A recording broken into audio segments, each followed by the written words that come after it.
Esto es Churrubamba. Ahí man pasaron kaipi uchku kachkan. Abankayman qhichpinninkum ñawpa temporada kayaq kakurqari. Abankayman yuksichkan. Abankayman qhichpinninkum riki. A ver, aquí estamos con dos lugareños también. A ver, cuéntanos, amigo, ¿qué es lo que hay exactamente dentro de este hueco? ¿Un cráter, un túnel? ¿Qué cosa es? No sé, mana no hay gacha nigucho, Tony Jugat, pero ñaupa manta pachis kay nagan mangasqa ñaupa. Antiguaman. Abuelito digo no villa jaco joyursi alto manta tatalago no villa jaco joyursi alto manta wichimu mangasqa. Chay piskay toho rigurin mangasqa, imagina chamana no es más exacta kay toho manta gacha nigucho. ¿Han venido del ministerio aquí? Sí, sí. ¿Han entrado nada? No mana hay con chocoma. ¿Tienen miedo? Tienen miedo, kay pino chacona te plantar hanik vaina mana inapsi hay con ampa. ¡Hola! Estamos aquí en un cráter de un meteorito tan profundamente, hemos descendido como 100 metros. Aquí encontramos un perrito, triste, desolado, abandonado, unos 40 días, 40 noches ayunado, por lo que se ve, está flaco. Pero bueno, hay que dar siempre nuestra vida por los animalitos, así que lo vamos a rescatar. Acá vemos cómo hemos descendido, se siente un poquito el aire pesado por acá. Esa es la salida.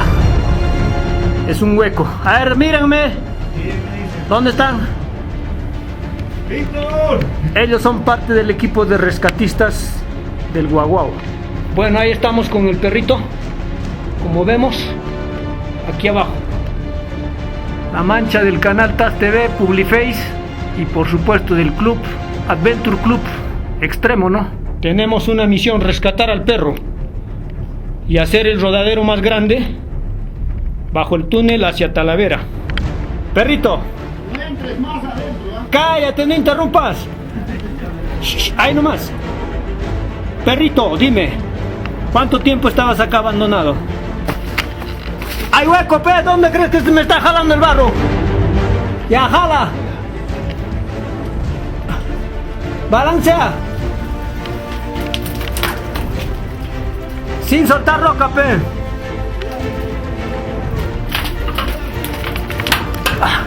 Suave, suave, suave. Suave.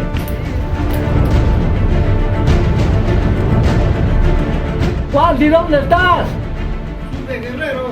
Tiene tormenta de lluvia. Mejor. Se han perdido vacas, ganados, perros, de todo. Sí, sí. Chitakunas wichigusqa y vacapas wichis alluchuchakunas wichis tinapchen okupi wañu kunkuriki. Y dice que han entrado otros y nunca más han salido. No. Van a ser mucho. Nadie no ha entrado. Sí. Señor, Ni el camarógrafo. Sí, kuna hamicha señor ya ikan que kuna rikoiki que hay costa. Guerrero Tanca. Kuna ri hangna ya ikoron que chayara no hay rikoni kuma nang ya costa rikoni. Muy bien, entonces vamos a volver en varias ocasiones para visitar este cráter, pero con mayor seguridad. Sí, Seguro va a haber turistas también, vamos a promover. Está ahí Achanchi. De aquí nomás se va, acá hay una ruta, tanto la laguna Sondor, el cráter Achanchi, y también se puede hacer parapente de repente, ¿no? Sí, papá. Qué bien, gracias. ¿Tu nombre es? Filomeno Guamán Rivas.